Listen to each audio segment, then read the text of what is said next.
ആ ഊമക്കത്ത് എന്റെ സ്വസ്ഥതയെ നശിപ്പിച്ചില്ലെന്ന് ഭാവിക്കുവാനൊന്നും ഞാൻ തയ്യാറല്ല. സത്യത്തിൽ അതെന്നെ അലോസരപ്പെടുത്തുക തന്നെയാണ് ചെയ്തത്. എങ്കിലും താമസിയാതെ ഞാനത് മറന്നു കളഞ്ഞു. ഞാനത് അമിത പ്രാധാന്യമൊന്നും കൽപ്പിച്ചില്ല. ഗ്രാമപ്രദേശത്തിൽ പുതിയ താമസക്കാരായി ചെല്ലുമ്പോൾ ഇങ്ങനെയൊക്കെ സംഭവിക്കാവുന്നതേയുള്ളൂ. വല്ല ലക്കുകെട്ട സ്ത്രീകളുമായിരിക്കും ഇതിന്റെ പിന്നിൽ. ഞങ്ങൾക്ക് കിട്ടിയ മാതിരി ബാലിശമാണ് എല്ലാ കത്തുകളുമെങ്കിൽ അവ എന്തു ഉപദ്രവം ചെയ്യാനാണ്. കഷ്ടിച്ച് ഒരാഴ്ച കഴിഞ്ഞു കാണും. അപ്പോഴാണ് രണ്ടാമത്തെ സംഭവം. ഞങ്ങളുടെ വീട്ടിൽ ജോലിക്ക് വന്നുകൊണ്ടിരുന്ന ബിയാട്രിസ് ഇന്ന് വരില്ല എന്ന് പാട്രിക് ഒരു ദിവസം എന്നോട് പറഞ്ഞു. സാർ, അവൾ ആകെ ബേജാറായിരിക്കുന്നു. പാട്രിക് എന്താണ് ആ പദം കൊണ്ട് അർത്ഥമാക്കിയതെന്ന് എനിക്ക് മനസ്സിലായില്ല. തുറന്നു പറയാൻ പറ്റാത്ത വല്ല കുഴപ്പവും പറ്റിക്കാണും. സാരമില്ല, സുഖമാകുമ്പോൾ വരട്ടെ എന്നായിരുന്നു എന്റെ മറുപടി. അവൾക്ക് അസുഖമൊന്നുമില്ല സർ, എന്തോ മാനസികമാണ് പ്രശ്നം. ഓഹോ. അവൾക്കൊരു എഴുത്തു കിട്ടി, നിറയെ ദുസ്സൂചനകൾ ഉള്ളൊരു കത്ത്. അതാണ് അസ്വസ്ഥതയ്ക്ക് കാരണം. ദുസ്സൂചനകൾ എന്ന പദം അല്പം ഉച്ചത്തിലാണ് അവർ പറഞ്ഞത്. അതും അവരുടെ നോട്ടത്തിന്റെ പ്രത്യേകതയും മുഖഭാവങ്ങളും കണ്ടപ്പോൾ എനിക്കും തോന്നി എന്നെ ചൊല്ലിയായിരിക്കുമെന്നും. പട്ടണത്തിലെങ്ങാനും വെച്ച് ബിയാട്രിസിനെ അവിചാരിതമായി കണ്ടാൽ തന്നെ അവളെ ഞാൻ തിരിച്ചറിയുമോ എന്ന് സംശയം. അവളുമായി എനിക്ക് അത്ര പരിചയമേ ഉള്ളൂ എന്ന് സാരം. എന്തൊരസംബന്ധം, ഞാൻ പിടിക്കാത്ത മട്ടിൽ പറഞ്ഞു. ആ പെണ്ണിന്റെ അമ്മയോട് ഞാൻ ഇത് തന്നെയാണ് പറഞ്ഞത്. ഞാൻ ഈ വീട്ടിലുള്ളിടത്തോളം നാൾ ഇത്തരം പണികളൊന്നും ഇവിടെ നടന്നിട്ടില്ല, ഇനിയൊന്നും നടക്കുകയുമില്ല എന്ന് ഞാൻ അവരോട് പറഞ്ഞു. പിന്നെ ഇപ്പോഴത്തെ പെണ്ണുങ്ങളുടെ കാര്യമല്ലേ, പലതും സംഭവിക്കാം. ആ ഗരാജിൽ അവൾക്കൊരു കൂട്ടുകാരനുണ്ട്. അവനെന്തോ വൃത്തികെട്ട കത്ത് അവൾക്ക് കൊടുത്തെന്നോ. അവൻ അത്ര നല്ലവനൊന്നുമല്ല. ഇതുപോലൊരു അസംബന്ധം ഇതിനു മുമ്പ് ഞാൻ കേട്ടിട്ടില്ല. ഞാൻ ദേഷ്യത്തോടെ പറഞ്ഞു. ആ പെണ്ണ് പോയത് നന്നായെന്ന് എനിക്ക് തോന്നുന്നത്, പാട്രിക് പറഞ്ഞു. എന്തെങ്കിലും സംഗതി കാണും. തീയില്ലാതെ പുകയുണ്ടാവില്ലല്ലോ, അതാണ് എനിക്ക് പറയാനുള്ളത്. അവർ ഉപയോഗിച്ച ആ ശൈലിയുടെ അർത്ഥം അതിഭയാനകമാം വിധം ഞാൻ മനസ്സിലാക്കാൻ പോവുകയാണെന്ന് അന്നേരം എനിക്ക് വിചാരമില്ലായിരുന്നു. പിറ്റേ ദിവസം രാവിലെ ആ നാട്ടിൻ പുറത്തുകൂടി അല്പം സാഹസികമായി തന്നെ ഞാനൊന്ന് നടന്നു. നാട്ടിൻ പുറമെന്ന് ലിംസ്റ്റോക്കിനെ വിളിക്കുന്നത് കേട്ടാൽ അവിടുത്തെ ആൾക്കാർ എതിർക്കും. കാരണം സാങ്കേതികമായി പറഞ്ഞാൽ ലിംസ്റ്റോക്ക് ഗ്രാമമായിരുന്നില്ല. എങ്കിലും ജോവാനയ്ക്കും എനിക്കും അതിനെ ഗ്രാമമെന്ന് വിളിക്കാനാണ് ഇഷ്ടം. സൂര്യൻ ഉദിച്ചുയർന്ന എങ്കിലും തണുപ്പ് വിട്ടുമാറിയിരുന്നില്ല. എവിടെയും വസന്തത്തിന്റെ മാധുര്യം. ജോവാനയെ കൂടാതെ തന്നെ ഞാൻ എന്റെ വടിയും കുത്തിയിറങ്ങി. വേണ്ട, എനിക്കേതായാലും എന്റെ അടുത്ത് ഒരു കാവൽ മാലാഖയുടെ ആവശ്യമില്ല. തനിച്ചേ ഉള്ളെങ്കിൽ വേഗം നടക്കാമെന്ന പ്രമാണം. ഞാൻ അവളോട് പറഞ്ഞു, എനിക്ക് ഗാലറത്തിൽ പോകണം. സിമ്മിങ്ടൺ കമ്പനിയിൽ വെച്ച് ഓഹരി കൈമാറ്റം സംബന്ധിച്ച രേഖയിൽ ഒപ്പിടണം. ഒരു പുസ്തകം തിരിച്ചു കൊടുക്കാനുണ്ട്. ബാങ്കിൽ പോകണം. റൊട്ടിക്കാരനെ കാണണം. അതുകൊണ്ട് എന്റെ പെണ്ണെ, ഞാൻ ഒറ്റയ്ക്ക് തന്നെ പോവുകയാണ്. ഉച്ചഭക്ഷണത്തിന് സമയം ആകുമ്പോഴേക്കും നീ വണ്ടിയുമായി വന്ന് എന്നെ കൂട്ടിക്കൊണ്ടു പോയാൽ മതി, ഞാൻ പറഞ്ഞു. ആ നേരം കൊണ്ട് കാണാനുള്ളവരെയെല്ലാം കാണാൻ പറ്റുമോ? അവൾ തിരക്കി. തീർച്ചയായും കാണേണ്ടവരെ മാത്രമേ ഞാൻ കാണുകയുള്ളൂ. ഹൈസ്ട്രീറ്റ് രാവിലെ വർത്തമാനക്കാരും ചില കച്ചവടക്കാർക്കും താവളമാണെന്ന കാര്യം ഓർമ്മിച്ചുകൊണ്ട് തന്നെ ഞാൻ പറഞ്ഞു. ഞാൻ 200 അടി നടന്നു കാണും. അപ്പോൾ പുറകിൽ ബൈസിക്കിൾ മണിയടിക്കുന്ന ശബ്ദം കേട്ടു. തൊട്ടടുത്ത് ബ്രേക്ക് പിടിക്കുന്ന ഒച്ചയും. തിരിഞ്ഞു നോക്കിയപ്പോൾ എന്റെ കാൽ ചുവട്ടിൽ ഒരു പെൺകുട്ടി തെറിച്ചു വീണ പോലെ. മേഗൻ ഹണ്ടറായിരുന്നു അത്. അവൾ വേഗം തട്ടിക്കുടഞ്ഞെഴുന്നേറ്റ് ദേഹത്തെ പൊടിയും മണ്ണും തുടച്ചു കളഞ്ഞു. എനിക്ക് മേഗനെ ഇഷ്ടമായിരുന്നു. വക്കീൽ സിമ്മിങ്ടന്റെ ഭാര്യയുടെ ആദ്യ വിവാഹത്തിലെ മകളാണ് മേഗൻ. വഴക്കായിരുന്നുവെന്നും വിവാഹത്തിന് ശേഷം 2 വർഷം കഴിഞ്ഞപ്പോൾ അവർ തല്ലിപ്പിരിഞ്ഞെന്നും ആ സ്ത്രീ മകളുമൊത്ത് ലിംസ്റ്റോക്കിൽ വന്ന് താമസമാക്കിയെന്നും കുറച്ചു കഴിഞ്ഞ് അവിടുത്തെ ഏക അവിവാഹിതനായ സിമ്മിങ്ടനെ വിവാഹം കഴിച്ചെന്നും മറ്റും നേരത്തെ കേട്ടിരുന്നു. ഹണ്ടറിനെ പറ്റി ആരും ഒന്നും പറഞ്ഞു കേട്ടിരുന്നില്ല. 2ാം വിവാഹത്തിൽ അവർക്ക് 2 ആൺകുട്ടികൾ ഉണ്ടായി. എല്ലാവരും വളരെ സ്നേഹമായിട്ടാണ് ആ വീട്ടിൽ കഴിഞ്ഞിരുന്നത്.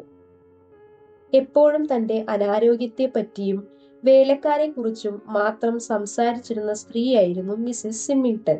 അമ്മയേക്കാൾ ഉയരം, വയസ്സ് 20 ആയെങ്കിലും 16-കാരിയുടെ തഞ്ചം, പച്ച നിറമുള്ള കണ്ണുകൾ, ഭംഗിയില്ലാത്ത മുടി, മെലിഞ്ഞ മുഖം, വശം കൂടിയുള്ള ചിരി. ഭംഗിയായി ഉടുത്തൊരുങ്ങി നടക്കാനും അവൾക്കറിഞ്ഞുകൂടായിരുന്നു. എപ്പോഴും കീറിയ സോക്സാണ് അവൾ ധരിച്ചിരുന്നത്. മനുഷ്യ സ്ത്രീയല്ല, ഒരു കുതിരക്കുട്ടിയാണ് എന്റെ മുമ്പിൽ നിൽക്കുന്നതെന്ന് എനിക്ക് തോന്നി. അല്പമൊന്നും മെരുക്കിയെടുത്താൽ തീർച്ചയായും അവളൊരു നല്ല കുതിരയാകുമെന്ന കാര്യത്തിൽ എനിക്കൊരു സംശയവുമില്ല. നിർത്താതെയുള്ള സംസാര രീതിയായിരുന്നു അവളുടേത്. ഞാൻ ലാഷറുടെ പുരയിടം വരെ പോയി വരികയാ, താറാമുട്ട കിട്ടുമോ എന്നറിയാൻ. പക്ഷേ അവിടെ ധാരാളം പന്നിക്കുഞ്ഞുങ്ങളാ ഉള്ളത്, നല്ല ഭംഗിയുള്ള. നിങ്ങൾക്ക് പന്നിയെ ഇഷ്ടമല്ലേ? എനിക്ക് പന്നിയുടെ മണം പോലും ഇഷ്ടമാ, ഒറ്റ ശ്വാസത്തിൽ അവൾ പറഞ്ഞു. അവിടെയുള്ളത് നല്ല പന്നികളാ. നിങ്ങൾ ടൗണിലേക്കാണോ? നിങ്ങൾ ഒറ്റയ്ക്കാണല്ലോ, ഒന്നിച്ചു പോകാമല്ലോ എന്ന് കരുതിയാണ് ഞാൻ വണ്ടി നിർത്തിയത്. പക്ഷേ നിർത്ത് പെട്ടെന്നായിപ്പോയി. ആ സ്റ്റോക്കിങ്സ് കീറിയല്ലോ. അവൾ വലത് കാലിലേക്ക് നോക്കി. അല്ലെങ്കിലും അതിന് നേരത്തെ തുളയുണ്ടായിരുന്നു. സാരമില്ല അല്ലേ? കീറിയാൽ തയ്ക്കാറില്ലേ? ചിലപ്പോൾ, അമ്മ പിടികൂടുമ്പോൾ മാത്രം. ഞാൻ ചെയ്യുന്നതൊന്നും അമ്മ അറിയാറേയില്ല. ഒരു കണക്കിന് അത് നല്ലതല്ലേ? നീ ഒരു മുതിർന്ന പെൺകുട്ടിയാണെന്ന കാര്യം ഞാൻ ഇപ്പോഴും നിങ്ങളുടെ പെങ്ങളെ പോലെ ആയിരിക്കണമെന്നായിരിക്കും. എപ്പോഴും കെട്ടിപ്പൊതിഞ്ഞ് പുറത്തിറങ്ങാതെ. ജോവാനയെക്കുറിച്ചുള്ള ആ പരാമർശനം എനിക്കിഷ്ടപ്പെട്ടില്ല. ഞാൻ പറഞ്ഞു, അവൾ വൃത്തിയായും ഭംഗിയായുമാ നടക്കുന്നത്. കാഴ്ചയ്ക്ക് ആരും ഒരു കുറ്റവും പറയാറില്ല. അവർ ഭയങ്കര മിടുക്കിയാണ് കേട്ടോ, മേഗൻ പറഞ്ഞു. പക്ഷേ അവൾ നിങ്ങളെപ്പോലെയല്ലല്ലോ ഇരിക്കുന്നത്. അതെന്താ? സഹോദരി സഹോദരന്മാർ ഒന്നുപോലെ ഇരിക്കണമെന്ന് ആര് പറഞ്ഞു? നേരാണ്, നേരാണ്. ഞാൻ ബ്രിയാനെ പോലെയോ കോളിനെ പോലെയോ അല്ല. ബ്രിയാനും കോളും തമ്മിൽ എന്ത് വ്യത്യാസം? വളരെ വിചിത്രമായിരിക്കുന്നു അല്ലേ? എന്ത്? കുടുംബങ്ങൾ. ശരിയാണ്. അവളുടെ വിചാരഗതി എന്താണെന്ന് എനിക്ക് പിടികിട്ടിയില്ല. അല്പനേരം ഞങ്ങൾ ഒന്നും മിണ്ടാതെ തന്നെ നടന്നു. പെട്ടെന്ന് അവൾ ചോദിച്ചു, നിങ്ങൾ വൈമാനികനായിരുന്നു അല്ലേ? അതെ. അതാ കാലൊടിയാൻ കാരണം? അതെ, ഒരു അപകടമുണ്ടായി. ഇവിടെ വിമാനം പറപ്പിക്കുന്നവരാരുമില്ല. നിനക്ക് വിമാനം പറപ്പിക്കണമെന്നുണ്ടോ? എനിക്കോ? മേഗൻ വിസ്മയത്തോടെ ചോദിച്ചു. എന്റെ ദൈവമേ, തീവണ്ടിയിൽ കയറാൻ പോലും പേടിയാ എനിക്ക്. അന്നേരമാ. അല്പനേരം എന്തോ ആലോചിച്ചതിനു ശേഷം ശിശുസഹജമായ നിഷ്കളങ്ക ഭാവത്തിൽ അവൾ ചോദിച്ചു, സുഖമായി ഇനിയും വിമാനം പറപ്പിക്കാൻ പറ്റുമോ? അതോ ഇങ്ങനെ ചട്ടിച്ചട്ടി നടക്കാനാണോ വിധി? എല്ലാം ശരിയാവുമെന്ന് ഡോക്ടർ പറയുന്നത്. അയാൾ നുണ പറഞ്ഞതാണെങ്കിലോ?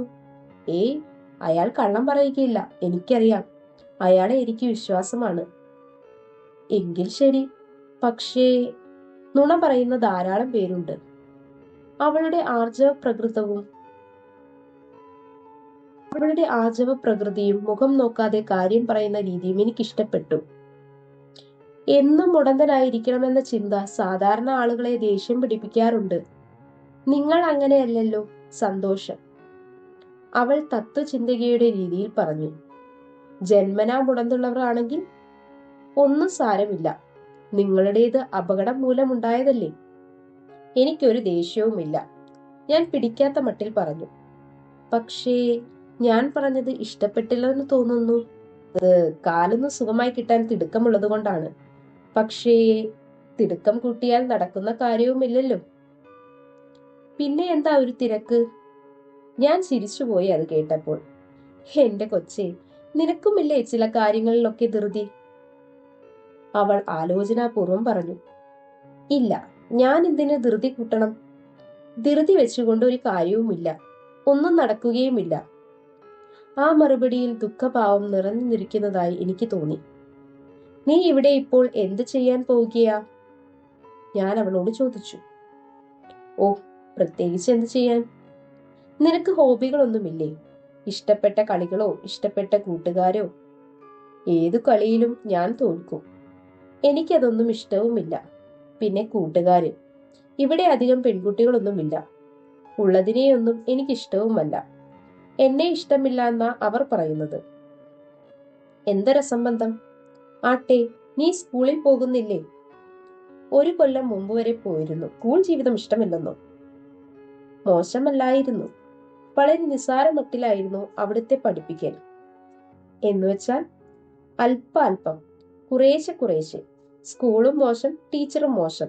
സംശയം ചോദിച്ചാൽ വേണ്ട വിധത്തിൽ പറഞ്ഞു തരാൻ അറിയില്ല. പല ടീച്ചർമാർക്കും അതിന് കഴിവുണ്ടല്ലോ. കഴിവുണ്ടായിരിക്കണം, അവൾ പറഞ്ഞു. പിന്നൊരു കാര്യം, ഞാനൊരു മണ്ടിപ്പെണ്ണായിരുന്നു. എല്ലാം എങ്ങനെയാണ് പഠിച്ചു കൂട്ടുക? ചരിത്രം തന്നെ ഉദാഹരണം. ഒരു പുസ്തകത്തിലേതുപോലെയല്ല വേറൊരു പുസ്തകത്തിൽ. അതിലാണതിന്റെ രസം.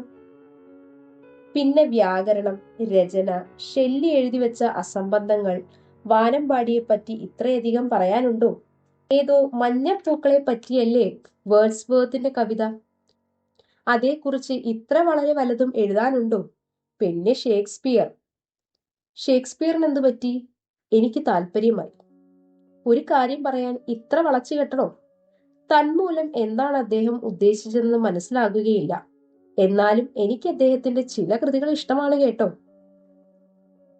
പുള്ളിക്കാരൻ ഇതറിഞ്ഞിരുന്നുവെങ്കിൽ എത്ര സന്തോഷമായേനെ, ഞാൻ ചിരിച്ചുകൊണ്ട് പറഞ്ഞു. എന്റെ മറുപടിയിലെ പരിഹാസമൊന്നും മനസ്സിലാക്കാതെ അവൾ തുടർന്നു. എനിക്ക് ഗൊണാറിലിനെയും റീഗനെയും ഇഷ്ടമാണ്. എന്താ, അവരെ മാത്രം? കാരണം എനിക്കറിയില്ല. വളരെ തൃപ്തികരമായി തോന്നാറുണ്ടെന്ന് മാത്രം. അവരങ്ങനെയാകാൻ കാരണം എന്താണെന്ന് പറയാമോ? എങ്ങനെയാവാൻ? അങ്ങനെ അവരങ്ങനെയാകാൻ എന്താ കാരണമെന്ന് എന്തോ കാരണമുണ്ടെന്നാ എനിക്ക് തോന്നുന്നത്. എനിക്ക് വിസ്മയമായി. ലിയറിന്റെ മൂത്ത 2 പെൺമക്കളെയും പറ്റി എനിക്ക് നല്ല അഭിപ്രായമല്ല ഉണ്ടായിരുന്നത്. അതിന്റെ കാരണങ്ങൾ ഉടൻ കണ്ടുപിടിച്ചു പറയുക വിഷമം തന്നെ. ഞാൻ പറഞ്ഞു, ആലോചിച്ചു പറയാം. ഒന്നും സാരമില്ല. അല്ലെങ്കിലും ഇംഗ്ലീഷ് സാഹിത്യമല്ലേ. നിനക്കിഷ്ടപ്പെട്ട വിഷയം എന്തായിരുന്നു? കണക്ക്. കണക്കോ? എനിക്ക് ആശ്ചര്യമായി. അവളുടെ മുഖം തെളിഞ്ഞു. കണക്കിനോട് എനിക്ക് വലിയ ഇഷ്ടമായിരുന്നു. പക്ഷേ വളരെ മോശമായിട്ടാണ് അത് പഠിപ്പിച്ചിരുന്നത്. കണക്ക് ദൈവികമാണ്. അക്കങ്ങൾക്ക് ദൈവികത്വമുണ്ടെന്ന് എനിക്ക് പണ്ടേ തോന്നിയിട്ടുണ്ട്. എന്തു പറയുന്നു? എനിക്കങ്ങനെ തോന്നിയിട്ടില്ല. ഞങ്ങൾ ഹൈസ്ട്രീറ്റിലേക്ക് കടന്നപ്പോൾ എതിരെ വന്ന ഒരു സ്ത്രീയെ കണ്ട് മേഗൻ പറഞ്ഞു, മിസ് ഗിഫ്റ്റ് വരുന്നു, എനിക്കവരെ കാണരുത്. എന്താ അവരെ ഇഷ്ടമല്ലാത്തത്? അവർക്കെന്തോ സംഘടനയൊക്കെയുണ്ട്, ഞാൻ അതിൽ ചേരണമെന്ന്. വെറുതെ ഉടുത്തൊരുങ്ങി ബാഡ്ജും കുത്തി നടക്കുകയല്ലാതെ യാതൊന്ന് ചെയ്യാൻ അറിഞ്ഞുകൂടാ. ഇത്തരം ആളുകളെ എനിക്ക് വെറുപ്പാണ്. അവൾ പറഞ്ഞത് കാര്യമുണ്ടെന്ന് എനിക്കും തോന്നി. ഞാൻ അഭിപ്രായം പറയുന്നതിനു മുമ്പ് ആ സ്ത്രീ മുന്നിലെത്തി കഴിഞ്ഞിരുന്നു. ഡോക്ടറുടെ സഹോദരി, ഡോക്ടറില്ലാത്ത പല ഗുണങ്ങളുമുള്ള ഏമി ഗ്രിഫിത്ത്. കാണാൻ മിടുക്കിയാണെങ്കിലും പുരുഷഭാവമാണ് അവരിൽ മുന്നിൽ നിൽക്കുന്നത്. സ്വരവും പരുഷമായിരുന്നു. ഓഹോ, നിങ്ങളോ? ഗുഡ് മോർണിംഗ് മേഗൻ, ഞാൻ നിന്നെ തേടി നടക്കുകയായിരുന്നു. കുറെ മേൽവിലാസം എഴുതാൻ എനിക്ക് നിന്റെ സഹായം വേണം, അവർ പറഞ്ഞു. മേഗൻ എന്തോ പിറുപിറുത്തുകൊണ്ട് അടുത്തു കണ്ട കടയുടെ മുന്നിലേക്ക് സൈക്കിൾ ഉന്തിക്കൊണ്ട് പോയി. വിചിത്ര സ്വഭാവമാണ് അവളുടേത്, മേഗനെ നോക്കിക്കൊണ്ട് ഗ്രിഫിത്ത് പറഞ്ഞു. ഇതുപോലെ മടി പിടിച്ചൊരു പെണ്ണുങ്ങളുണ്ടോ? മിസ്സിസ് സിമ്മിങ്ടൺ, അവർക്ക് ഒരു കുരിശായിരിക്കും ഇവൾ. ഇവളെ എന്തെല്ലാം പഠിപ്പിക്കാൻ അവർ ശ്രമിച്ചെന്നോ? ഷോർട്ട് ഹാൻഡ്, പാചകം, മുയൽ കൃഷി. ജീവിതത്തിൽ ഒന്നിനോടുമില്ല അവൾക്ക് താല്പര്യം. അവർ പറഞ്ഞത് ശരിയാണെന്ന് എനിക്കും തോന്നി. പക്ഷേ മേഗന്റെ സ്ഥാനത്ത് ഞാനായിരുന്നെങ്കിലും ഏമി ഗ്രിഫിത്തിന്റെ നിർദ്ദേശങ്ങളെ ധിക്കരിക്കുമായിരുന്നുവെന്ന് എനിക്ക് മനസ്സിലായി. എനിക്ക് അലസത എന്താണെന്ന് അറിഞ്ഞുകൂടാ, അവർ തുടർന്നു. ചെറുപ്പക്കാർക്ക് മടിയൊട്ടും യോജിച്ചതല്ല. മേഗൻ ചെറുപ്പമല്ലെന്നോ കാണാൻ കൊള്ളില്ലെന്നോ ഒന്നുമല്ല ഞാൻ പറയുന്നത്. എനിക്ക് തോന്നുന്നത് സ്വല്പം ബുദ്ധിമാന്ദ്യമുണ്ടെന്നാണ്. അവളുടെ അമ്മയ്ക്ക് എന്തൊരു നിരാശയായിരിക്കും. അപ്പനും മോശമാ. അല്ല, ലോകത്താണെങ്കിൽ ഇത്തരം ആളുകളൊക്കെ ഉണ്ടായിരിക്കും അല്ലേ? ഗ്രിഫിത്ത് പൊട്ടിച്ചിരിച്ചു.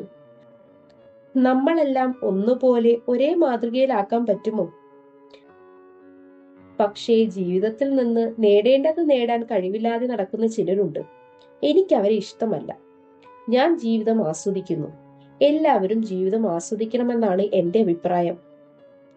ഒരു നാട്ടിൽ തന്നെ എന്നും അങ്ങനെ ജീവിച്ചാൽ ബോറടിച്ച് മരിച്ചു പോകുമെന്ന് ചിലർ പറയാറുണ്ട്. ഒട്ടും ശരിയല്ല. ഞാൻ എപ്പോഴും തിരക്കിലാണ്. എനിക്ക് എല്ലായ്പ്പോഴും ആനന്ദമാണ്. ചില സംഘടനകളും പ്രസ്ഥാനങ്ങളും ഉള്ളതുകൊണ്ട് സമയം പോകുന്നതേ അറിയുന്നില്ല.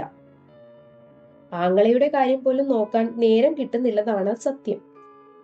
ഇത്രയും പറഞ്ഞു കഴിഞ്ഞപ്പോൾ ഏതോ ഒരു പരിചയക്കാരിയെ കണ്ട് മിസ്സിസ് ഗ്രിഫ് ആഹ്ലാദപൂർവ്വം അഭിവാദ്യം ചെയ്ത് റോഡ് മുറിച്ചു കടന്ന് അയാളുടെ അടുത്തെത്തി.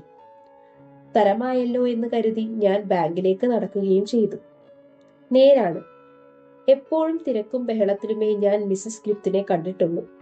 പ്രസരിപ്പും ആഹ്ലാദവും ഉന്മേഷവും നിറഞ്ഞ ഒരു സ്ത്രീ. ജീവിതത്തിൽ അസംതൃപ്തിയെന്ന് തോന്നിക്കുന്ന ഭാവം. എനിക്ക് പരിചയമുള്ള പല സ്ത്രീകളിലും കാണുവാനില്ലാത്ത ഒരു പ്രത്യേകതയായിരുന്നു അതും എനിക്ക് പരിചയമുള്ള പല സ്ത്രീകളിലും കാണുവാനില്ലാത്ത ഒരു പ്രത്യേകതയായിരുന്നു അത്. ബാങ്കിലെ ഏർപ്പാട് പൂർത്തിയാക്കി ഞാൻ ഗാൽബർത്ത് കമ്പനി ഓഫീസിലെത്തി. പിന്നെ റിച്ചാർഡ് സിമ്മിങ്ടന്റെ ഓഫീസിലും. ഇടപാടുകാരായ പലരുടെയും പേരുകൾ എഴുതിയ പെട്ടി അവിടെ നിരനിരയായി ഇട്ടിരിക്കുന്നത് കണ്ടു. ഞാൻ കൊടുത്ത രേഖകൾ പരിശോധിക്കുന്ന മിസ്റ്റർ സിമ്മിങ്ടനെ ഞാനും സൂത്രത്തിലൊന്ന് നിരീക്ഷിച്ചു.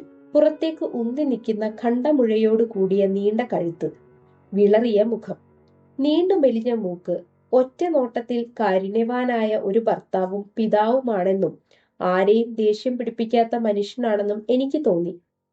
മിസ്സിസ് സിമ്മിങ്ടന്റെ ആദ്യ വിവാഹം അസഹ്യമായിരുന്നെങ്കിലും തീർച്ചയായും ഈ മനുഷ്യന്റെ കൂടെ അവർ തീർത്തും സുരക്ഷിതയാണെന്ന് എനിക്ക് തോന്നാതിരുന്നില്ല. അയാൾ സംസാരിച്ചു തുടങ്ങി.